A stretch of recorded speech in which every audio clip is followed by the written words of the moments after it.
Hello and welcome to Dialogue. I'm Yang Rui.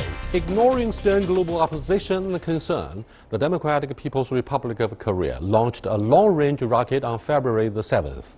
The DPRK says it was an Earth observation satellite, but many fear the launch was a disguised test of a ballistic missile technology. What exactly did the DPRK launch, and what message is the DPRK sending with it, as well as its fourth nuclear test last month? As tensions flare up, and the possibility of a U.S. THAAD system being deployed on the peninsula grows, will tensions escalate in Northeast Asia? To discuss these issues, I'm joined in the studio by Anna Tangen, author and columnist, and Yang Xiyu, senior fellow at the China Institute of International Studies. But before we get started, let's take a look at this background report.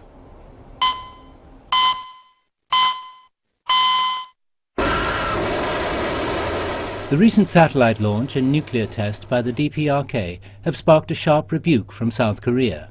In a televised address at the National Assembly on Tuesday, South Korean President Park Geun-hye said the country is on heightened alert for any kind of extreme action that Pyongyang might take. She also said Seoul should mobilize all means to resolve the DPRK nuclear issue. The latest casualty of the spiraling tensions is Kaesong, the jointly run industrial zone north of the DMZ. Long seen as a symbol of cooperation, its shutdown is yet another setback on the troubled peninsula. The suspension of the Kaesong industrial zone is only the start of a series of actions we'll be taking together with the international community. Along with more severe sanctions on the DPRK, the United States has begun negotiations with South Korea on the deployment of the Terminal High Altitude Area Defense, or THAAD. It targets incoming ballistic missiles up to 200 kilometers away and destroys them high in the sky, even just outside the Earth's atmosphere. The United States and the Republic of Korea have made an alliance decision to begin formal consultations regarding improvements to the alliance missile defense posture, specifically the viability of a terminal high-altitude area defense, or THAAD system, operated by U.S. Forces Korea.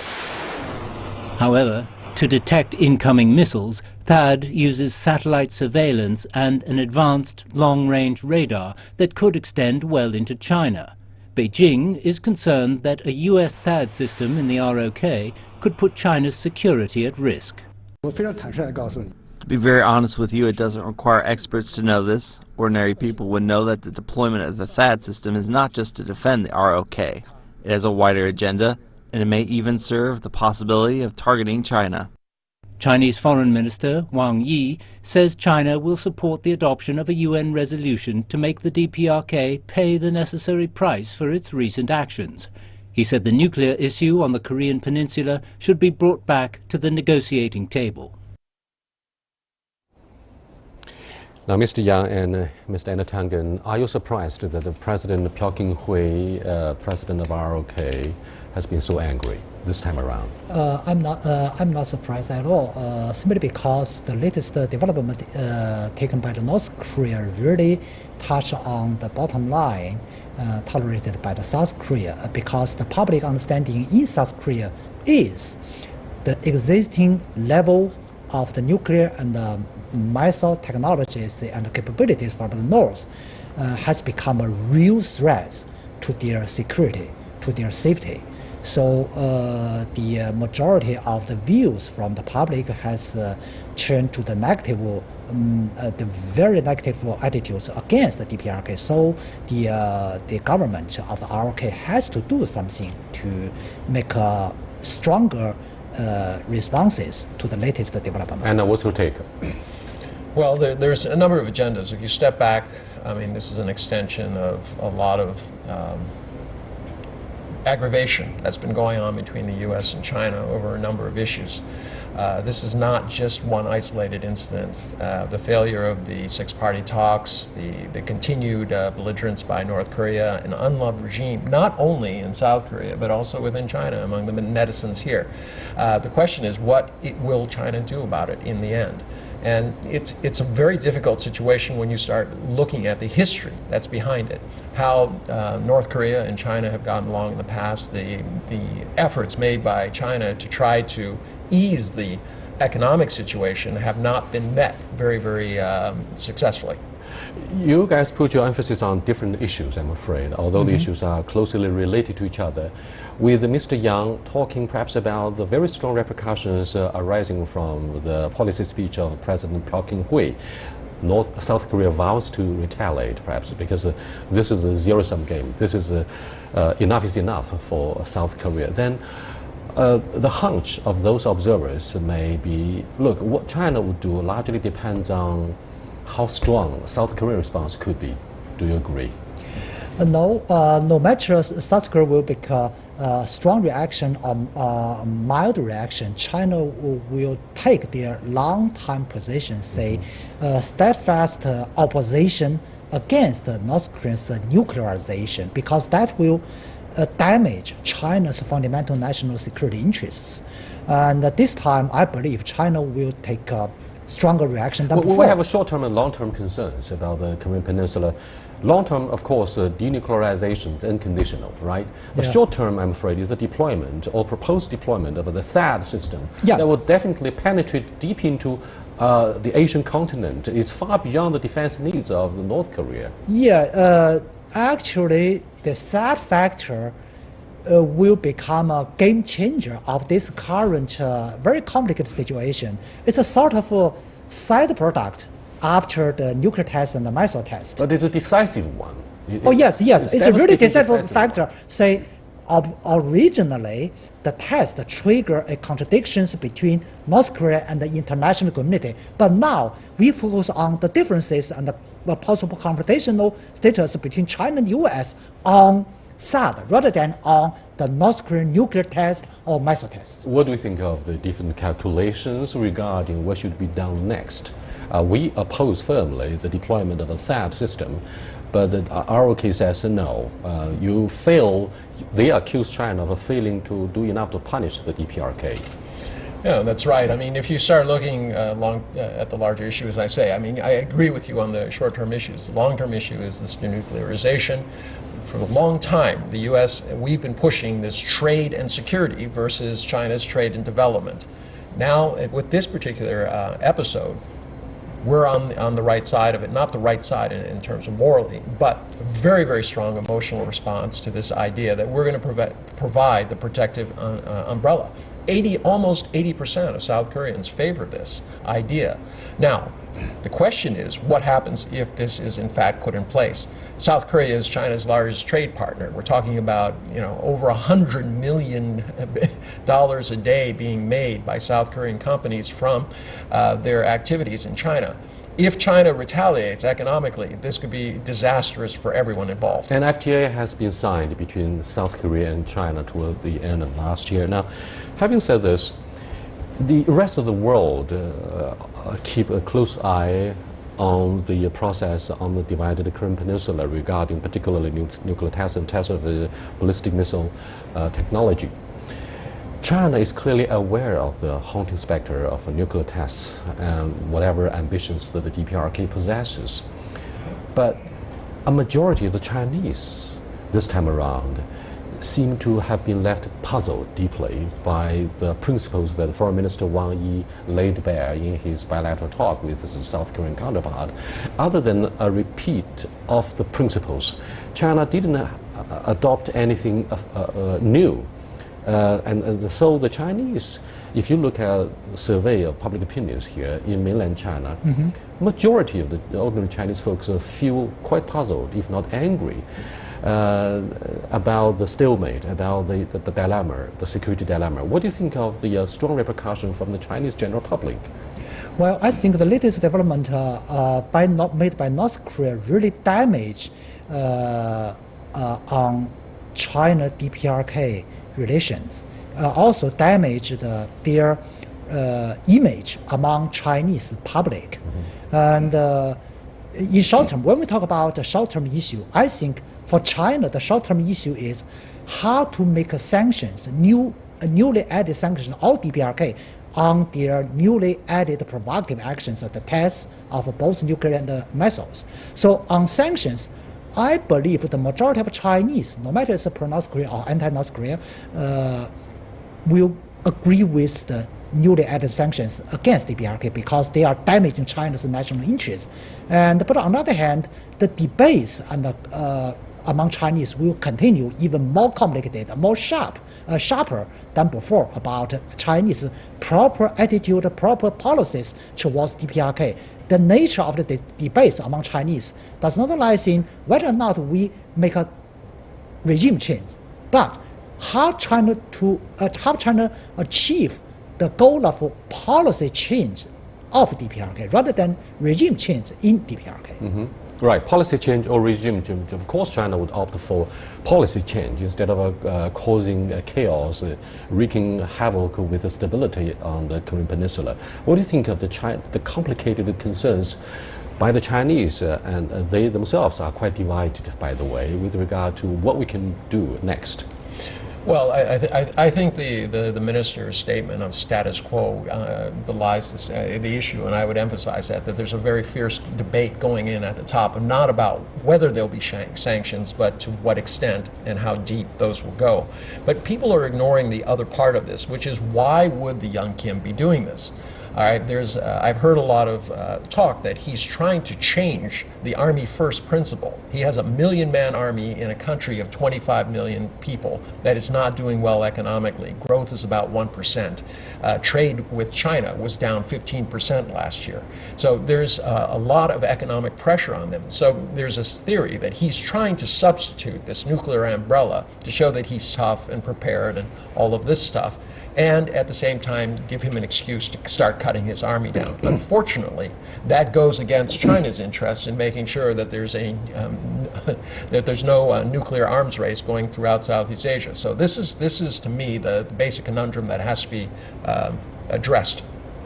Madame Fu Ying, one of the most influential diplomats in China, just came back from the Munich Security Conference where she said, in response to a question about how China could exercise our influence on the DPRK, she said, no, we could not, we would never seek to exercise influence on the DPRK. Having said this, a lot of the Chinese scholars are arguing, who is really lurking behind the escalation of the tensions? China came under fire for not doing enough to impose whatever we could do to let DPRK know that we are unhappy. But what about the United States? Now, the Chinese have been accused of supplying DPRK with their food and fuel supplies. On the other hand, we know that the Japanese allow the remittance to continue. And there's the formidable presence of joint ventures in the Kaesong Industrial Complex, a few kilometers inside the DPRK across the 38th parallel. South Koreans want to improve livelihoods of the ordinary North Koreans because they are brothers and sisters. We understand this. The United States knows this very well. If the United States really wants to cut off the lifeline of the DPRK, forcing it to comply with all the international norms and what had been agreed upon in all the previous international treaties and agreements, either through six-party talks or whatever, the United States should have done a lot more. Instead of pinning hopes on Chinese side. China said, we do not want to create chaos or the nuclear proliferation of nuclear weapons. But what China could do, we said, is quite limited. This time around, however, South Koreans evacuated their personnel from the Kaesong Industrial Complex. Japanese government decided to cut off the remittances. Now, having said this, banks throughout Asia could also be closed with regard to North Korean accounts there. The United States could have done more. But why should China take all the responsibilities at this moment? Wait a second. You're forgetting. We're quite happy to see China on the hot seat. China's made a lot of gains internationally, both at the UN and worldwide with the Silk Road. It's, as I said, our trade and security initiative is playing very well right now in these particular circumstances. And we can put China in a very difficult position and say, oh, it's up to you. What are you doing? Now, a lot of people aren't aware of the arms smuggling and the other income sources that come out of North Korea. And this is an unloved regime. There's nothing nice about it. Right, we're talking So about we can put proliferation all of the pressure weapons on and you. mass destruction. We're talking about proliferation of WMD. Why did the DPRK have this strong sense of insecurity from the very beginning of this issue, right? Who threatened to seek regime change? China always made it clear, we want to have policy change, not regime change. But the DPRK says its own government is in danger. Its survival is in danger. It could have started from perhaps the Korean War between 1915 and 53. What's your response towards the concerns of the DPRK? Yeah, actually, your question touches on the real reason of North Korea's nuclear ambition or efforts. Basically, the reason for their nuclearization can be summed up by two reasons. Number one, for security reason, as you mentioned, say U.S. military threats or South Korean military threats backed by the United States is quite strong. But that's not the whole reason. The other reason is the strategic importance. Say by commanding nuclear weapons, not only in the DPRK.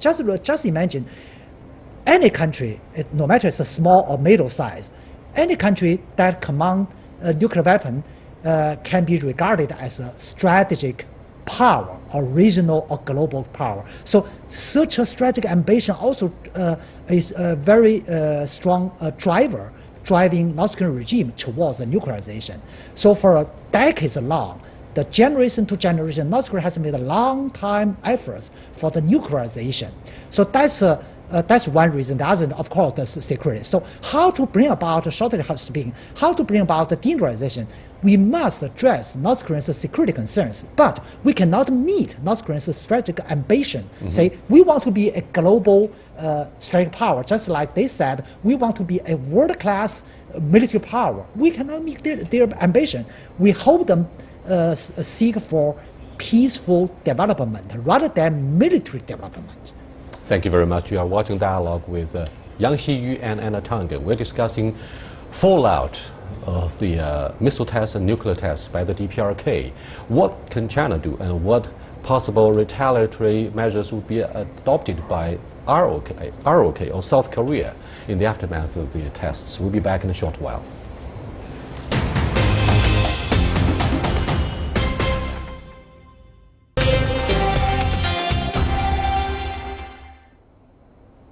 Welcome back, gentlemen. Whatever disputes that exist between ROK, PRC, and the United States, at least we agreed to reach one consensus. That is, the United Nations Security Council must do something. We should work together to approve a resolution that would be acceptable to all parties, to all players concerned in the game. Now, the next issue is whether economic sanctions would work. Will it work? I mean, we have done some homework. In most cases, even professors from Harvard, from Oxford, they agree that the effects of economic sanction, however serious they might be on the surface, would be quite limited, if not counterproductive. So, other than economic sanctions, what else could be done? I mean, according to the vows and the promises of an emotional South Korea, they will do whatever they can, even at the cost of a collapse of the regime in the DPRK. Will that be harmful or beneficial? She was very clear in her speech to the parliament that they're not seeking a regime change or collapse of the regime. I think that was part of it. Is that correct? She really used the words of the collapse of the regimes, but she didn't say RK wants North Korean regime to be collapsed. However, such a term is highly sensitive at this moment. But let's set aside the different understanding about the terminology. Returning to your very pragmatic question, say, what else we can do? So, firstly, nobody believes only by sanction measures can work on North Korea towards the denuclearization. No. So besides sanction, what else? I think a very important thing is the cooperation on export control system. globally. Obviously, North Korean industry sector cannot provide all necessary spare parts, equipment, or materials for their missile or nuclear programs.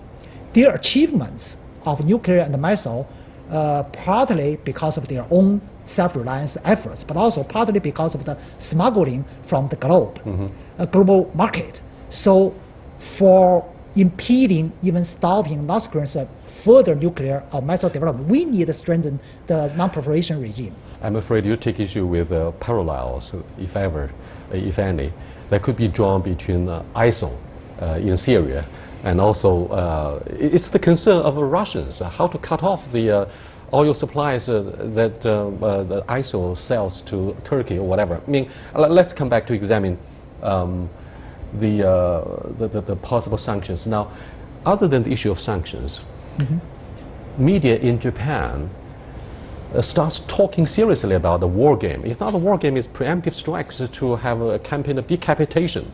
I mean, quite a few, just a couple of years back, the United States already started their exercises, taking DPRK as a target, right? They wanted to get rid of this regime. They want to get rid of the nuclear facilities in Yongbyon. Do you think this has any chance of, I mean, what do you think of the possibility of having the decapitation campaign? The way they killed Osama bin Laden. No, I don't you think, don't think such, so. You don't I don't think serious such enough. operation inside the DPRK is doable. You don't think so? What do you think of the possibility? Everybody says it's ridiculous. It's ridiculous. But why for the first time the Japanese however, media talk seriously about this? Yes, but this is playing directly into Shinzo Abe's hands. He's been for a long time saying that Japan has to normalize. And part of that might be because they definitely have all the technology necessary to put together a nuclear bomb in a very, very, very short period. They have all the delivery abilities. This could argue them in the Japanese public into supporting a nuclear Japan. It would be a game changer. But given his unpopularity of his economic situation, it could be something that he would utilize. So this is something that people have to start thinking about. This is not just something in the future about a nuclear arms race. This could be happening very soon. What about the issue of abduction? It seems the Japanese government has put aside the issue of abduction and resumed the economic sanctions. So, well, that would, the consequences would be far more devastating and irretrievable.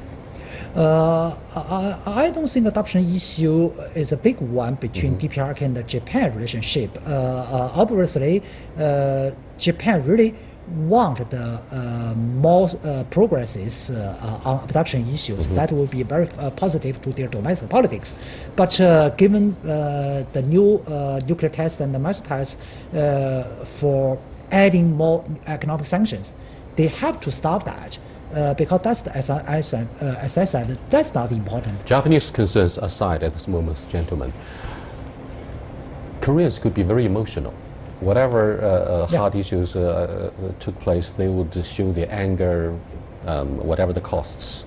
So South Korea has threatened to cancel the visit by their Prime Minister to the Boer Forum for Asia. It could be used as a means to persuade China, to bring China back to their principle, their position.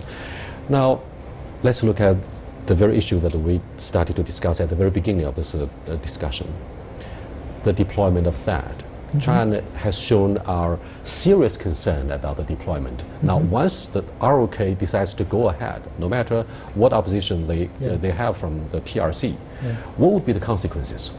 I think in long-term problem is the deterioration or damage of the bilateral relation between China and the ROK. And the short-term, China has to do some corresponding measures to meet with the new challenges, either by strengthening their capability of missile system or build up China's own anti-missile systems. So either of the way will contribute to the arms race in this region. That will be no winner of the arms race here. Well, an arms race, ROK may not be so interested in that because they enjoy the security umbrella from the United States, the sole superpower following the end of the Cold War. Arms race may not be the issue. The issue is whether China would punish ROK economically, financially, because Despite the signing of the FTA between the two economies, ROK got to pay a price because they show their defiance to the Chinese security concerns. Well, I don't think, shortly, I don't think China will take economic sanction measures to retaliate the THAAD deployment in ROK. As mentioned earlier, such a deployment will damage the bilateral relations, development of economic relations. Yeah, we cannot enjoy the further economic cooperation between China and ROK like before. I would disagree. I think that there would be a very short and sharp reaction to this, and it would involve the economics. I mean, South Korea is China's largest trade partner. This is something that is at the core of what a lot of Chinese believe is their security interests. Having U.S. satellites targeting the area along the borders and things like that would be things. We've been in this situation before with the Yalu River incident. Look, gentlemen, this is a drama. This is a theater. This is drama. This is theater. It's a chess game. Domestic politics, right? Yep. In the first place, Chinese general public show their apparent dissatisfaction, if not anger, with the indecision by the Chinese government, without punishing the DPRK. Okay, there's obviously growing a sense of anger about the DPRK, who says no to our security concern. And if we do not do anything to punish ROK after THAAD is deployed, then the Chinese anger would even be stronger. So what do you think of domestic politics? This could be a serious test for the Chinese decision makers. Of course, the deployment of THAAD will trigger Chinese internal political debates that will make a little bit problems for Chinese government. But I do believe Chinese government will not make use of economic means to retaliate such deployment. And but in general, such a development will impede the further cooperation in many areas between the two countries. That will damage at last to ROK's own interests. I'm going to agree with you, Yang Rui. I think it's inescapable that there would be a reaction purely because of the popular resentment towards this entire operation, allowing the U.S. to militarize this institution. Now, remember, there's a Patriot missile shield already in place in South Korea. The addition of this is strategic nuclear type stuff. This is not going to be something that China is going to pass on. And unfortunately, I agree with you in your first point that it would lead to further military buildup around, not only in South Korea, but everywhere around things. And if you start looking at the numbers, there's already an ongoing arms race going on throughout the region. Very quickly, Foreign Minister Wang Yi said no to nuclear proliferation, no chaos in the Korean Peninsula. But the DPRK has become a nuclear-armed nation, okay? Perhaps we'll keep our dialogue open for the next round of discussion, because after all, the DPRK has moved one step forward in their direction of realizing the nuclear ambition. With that, we come to the end of this dialogue. I'll see you next time. Goodbye.